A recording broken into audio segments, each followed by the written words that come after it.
Hello दोस्तों, नमस्कार, जय हिंद। मैं अरविंद सिसोदिया एक बार पुनः आप सभी का हार्दिक स्वागत करता हूं सत्यगति डिफेंस एकेडमी के ऑनलाइन प्लेटफॉर्म पर।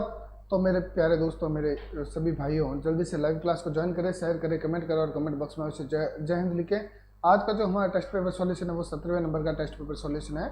आज हम देखेंगे किस प्रकार से प्रश्न आते हैं और उनको कैसे हैंडल करना होता है। चलिए आ जाइए दोस्तों, लाइव क्लास को ज्वाइन कीजिए, शेयर कीजिए और कमेंट कीजिए। उसके बाद प्रश्न पढ़िए तथा उसका उत्तर देने का प्रयास कीजिए। देखते हैं कौन कौन जुड़े हमारे साथ में। चलिए, प्रश्न क्या है? पहला प्रश्न है, श्री वेंकटेश्वर स्वामी वन्य जीव अभ्यारण्य कहाँ पर स्थित है? कौन सा अभ्यारण्य पूछा भैया? श्री वेंकटेश्वर स्वामी वन्य जीव अभ्यारण्य कहाँ पर स्थित है? जल्दी से कमेंट कर दीजिए भैया, किस राज्य में स्थित है? फटाफट कमेंट कीजिए। ओके, ठीक, देखते हैं आप सभी का कमेंट। बी आंसर दिया, आंध्र प्रदेश। कौन जुड़े हमारे साथ? Saurabh Negi, very good. सौरभ नेगी, जय हिंद। और आंसर जो आपने दिया है बी, बिल्कुल करेक्ट आंसर दिया। श्री वेंकटेश्वर स्वामी वन्य जीव अभ्यारण्य आपके आंध्र प्रदेश में स्थित है। अगला सवाल देखिए, किसने सती प्रथा के उन्मूलन में अभूतपूर्व योगदान दिया? तो सती प्रथा के उन्मूलन के लिए योगदान किसने दिया था? सर्वाधिक, ठीक है। विवेकानंद, राजाराम मोहन राय, दयानंद सरस्वती या एनी बेसेंट? चार ऑप्शन है, जल्दी से कमेंट कर दीजिए। अच्छा प्रश्न है। सौरभ नेगी जुड़ चुके हैं हमारे साथ। क्लास को थोड़ा शेयर कीजिएगा ताकि और भी हमारे दोस्त जुड़ जाए।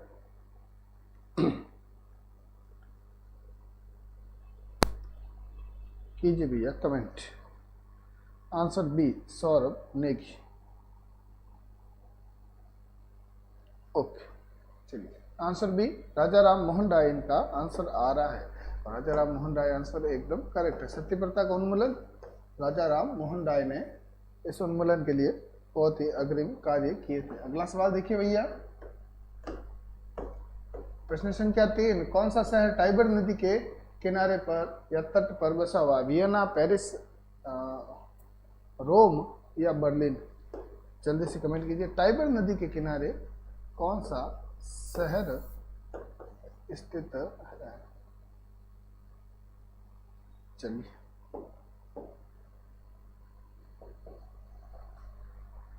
प्रश्न संख्या 3।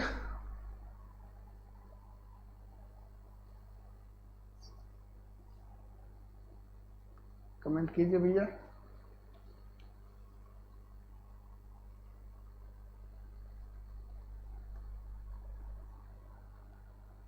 लक्ष्मण भादु आंसर सी दे रहे, रोम।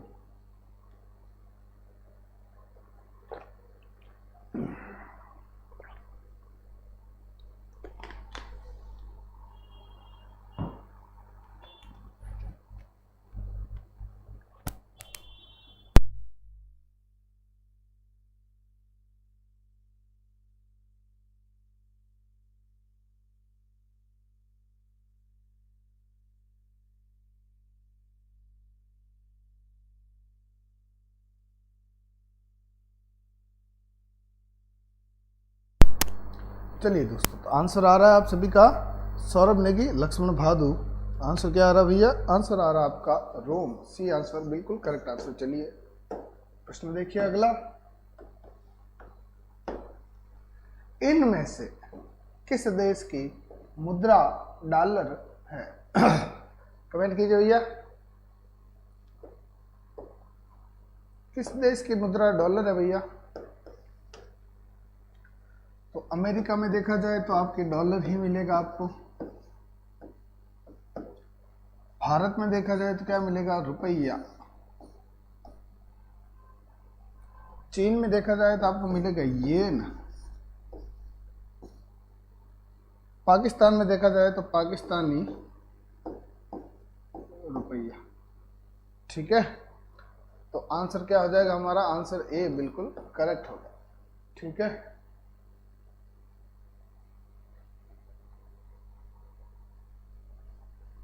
इनमें से किस देश की मुद्रा डॉलर है? ओके,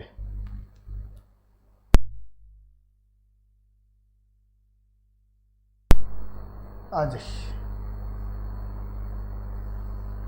आंसर ए हो गया। ऑप्शन देखते हैं आप सभी का। हाँ ठीक है, ऑप्शन आपने ए कमेंट किया, वेरी गुड। अगला सवाल देखिए, अब थोड़ी सी स्पीड बढ़ाएंगे हम। हरित ग्रह प्रभाव का कारण है, बता दीजिए। हरित ग्रह क्यों, हरित ग्रह प्रभाव से का कारण क्या है? ठीक है, कॉस्मिक किरणें, पैराबैंगनी किरणें, अवकृत किरणें या रेडियो किरणें। जल्दी से कमेंट कर दीजिए। 4 ऑप्शन है, लक्ष्मण भादु और सौरभ नेगी। प्रश्न संख्या 5। कमेंट जितना जल्दी होगा भैया उतना जल्दी प्रश्न आगे बढ़ाया जाएगा। सौरभ नेगी के तो रोज के 15 के 15 सही होता है। बी आंसर दिया सौरभ नेगी, पैराबैंगनी किरणें, वेरी गुड, बिल्कुल करेक्ट आंसर दिया है। पैराबैंगनी किरणें से हरित ग्रह प्रभाव बढ़ता है। चलिए,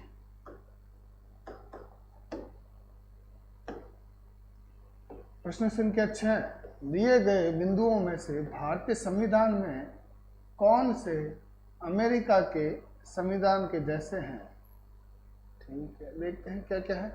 संविधान संशोधन, कठोर संविधान, मूलभूत संविधान, DPSP। जल्दी से कमेंट कर दीजिए।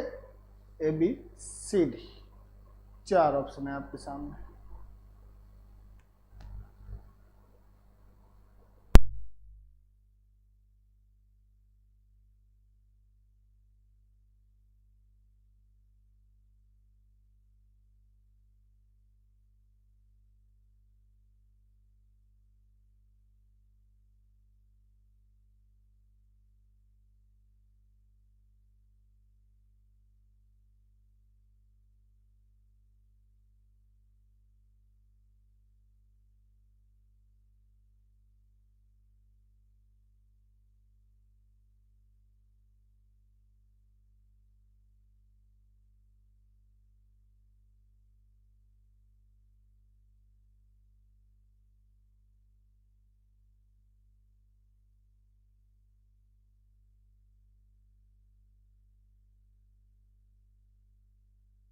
हाँ भैया, तो आंसर क्या दिया आप सभी ने? लक्ष्मण भादु सी, संजीत फौजी ए, सौरभ नेगी ने सी दिया है। सबका सी आ रहा है। मूलभूत संविधान, ठीक है, बिल्कुल करेक्ट आंसर है। ठीक है, तो आंसर हमारा क्या होगा भैया? मूलभूत संविधान, ऑप्शन हमारा सी होगा करेक्ट। ठीक है, अगला सवाल देखिए। मूलभूत यानी लिखित संविधान। ठीक है, अगला देखिए। 7वां विश्व स्वास्थ्य दिवस कब मनाया जाता है? फटाफट कमेंट कर दीजिए। जितना जल्दी कमेंट होगा उतना जल्दी आपके अगला प्रश्न आएगा। और अब समय कम है हमारे पास, तो जल्दी से कमेंट कर दीजिए ताकि मैं अगला प्रश्न लेकर आऊं। ठीक है,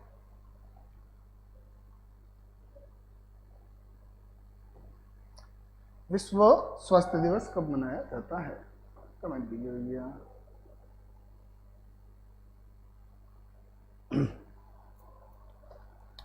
नरेंद्र यादव, सौरभ नेगी, संजीत फौजी, लक्ष्मण भादु।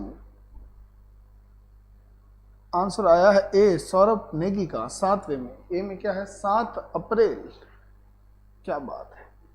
और कोई हमारे यार दोस्त कमेंट करना चाहे तो जल्दी से आंसर कमेंट कर दीजिए भैया कि आंसर करेक्ट क्या होगा। विश्व स्वास्थ्य दिवस कब मनाया जाता है? 7 अप्रैल को। ठीक है, बिल्कुल करेक्ट आंसर है। सौरभ नेगी ने एकदम सही आंसर कमेंट किया। अगला सवाल देखिए। भारतीय राष्ट्रीय कांग्रेस की प्रथम मीटिंग कहां पर हुई थी? या प्रथम बैठक कहां पर हुई थी? तो प्रथम बैठक हुई थी आपके कहां पर? कमेंट कीजिए भैया। ओके, तो ए आंसर सभी ने दिया, तो उसमें संजीत फौजी, सौरभ नेगी, नरेंद्र यादव। आंसर हमारा इसमें होगा बी, बॉम्बे। बम्बई में भारतीय राष्ट्रीय कांग्रेस की स्थापना हुई थी। ठीक है, संस्कृत के तेजपाल विश्वविद्यालय में स्थापना हुई थी। अगला सवाल देखिए भैया। प्रश्न संख्या 9। वर्ल्ड वाइड वेब के आविष्कारक व संस्थापक कौन है? फटाफट कमेंट कर दीजिए। Michael O Browns, weekly Hardy, Hartfields और टिम ली। जल्दी से कमेंट कर दीजिए। प्रश्न संख्या 9, समय हमारे पास कम है। ओके,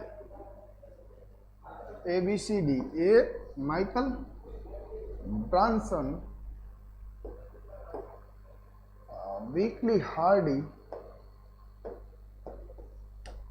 हारफील्ड या टीम ली। आंसर हमारा क्या हो जाएगा? डी ऑप्शन हमारा करेक्ट होगा, टीम ली। सवाल देखिए अगला,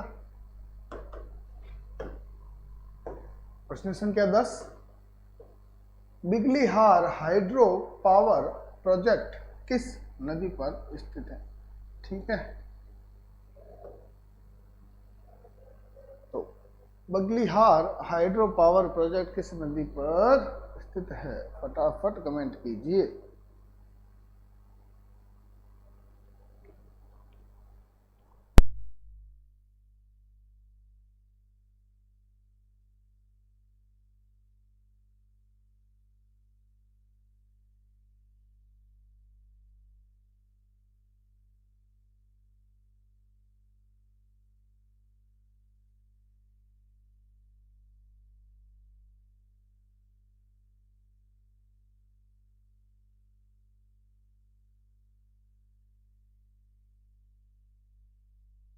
ओके भैया, डी आंसर आ रहा है सतलुज। कोई सतलुज दे रहा है, कोई कुछ दे रहा है, पर आंसर क्या होगा करेक्ट? चिनाब। ऑप्शन नंबर हमारा बी करेक्ट होगा भैया।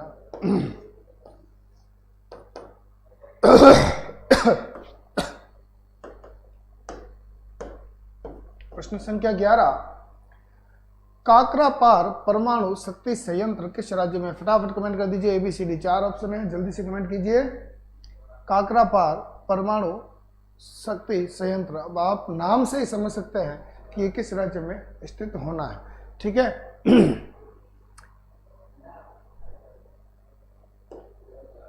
कमेंट कीजिए भैया। संजीत फौजी, सौरभ नेगी। प्रश्न 11वें का आंसर कमेंट कीजिए। काकरापार, इस नाम से ही आपको ऐसे पता चल रहा होगा कि ये नाम गुजरात से संबंधित होगा। गुजरात में ऐसे ही नाम होते हैं। ऑप्शन नंबर हमारा ए करेक्ट हो जाएगा। इसमें देखिए दूसरा अगला प्रश्न है आपके सामने 12वां, संविधान सभा के संवैधानिक सलाहकार कौन थे? संवैधानिक सलाहकार कौन थे भैया? सच्चिदानंद स्वामी, BN Rao, Gopal Swami, LN कंजूरू। Comment कीजिए भैया फटाफट।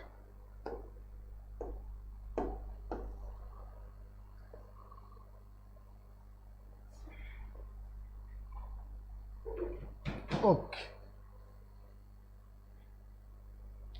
संविधान सभा के संवैधानिक सलाहकार पूछा है ना, ऑप्शन नंबर ए दिया था उसमें। ठीक है, BN राव इसका करेक्ट आंसर होगा आपका।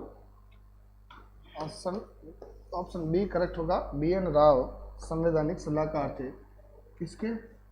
और जो प्रारूप बनाया था ना, वो इन्होंने ही बनाया था।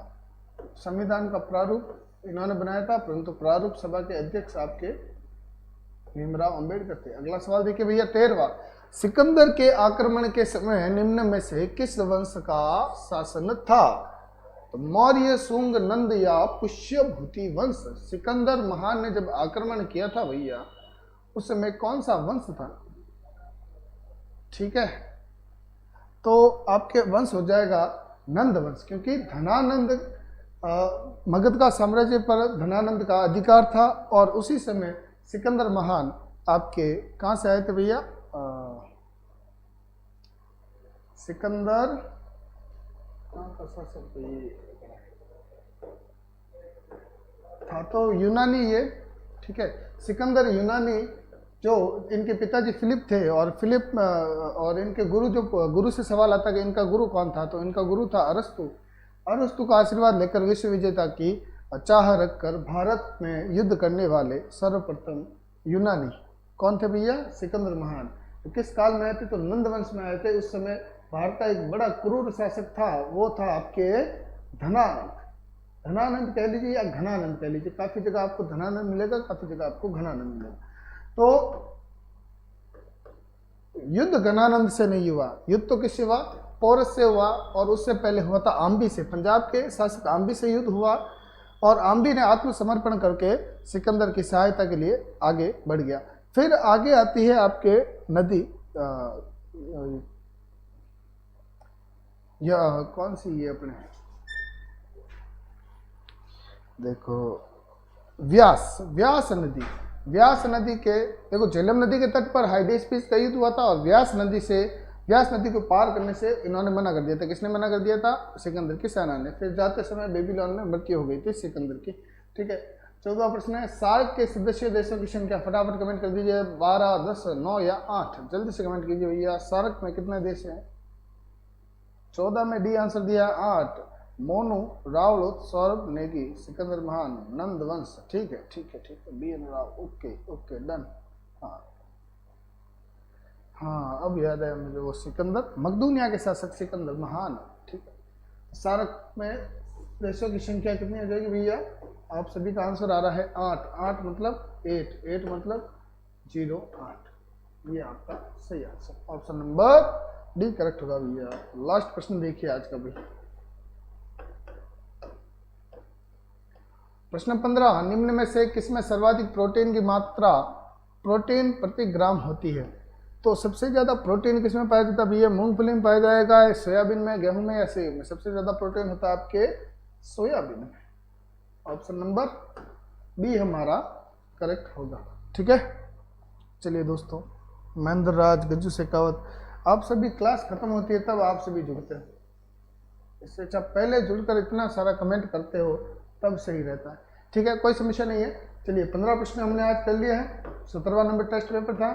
ठीक है, अभी तो काफ़ी सारे टेस्ट पेपर पड़े हैं, आप आराम से टेस्ट दीजिए। अब आज ऐसा करना, आज आप टेस्ट देना ऑनलाइन 18वें का, और कल उसका आपको सॉल्यूशन मिलेगा। ठीक है दोस्तों, कल पुनः इसी समय आपसे मुलाकात करते हैं, तब तक के लिए धन्यवाद, जय हिंद और जय भारत।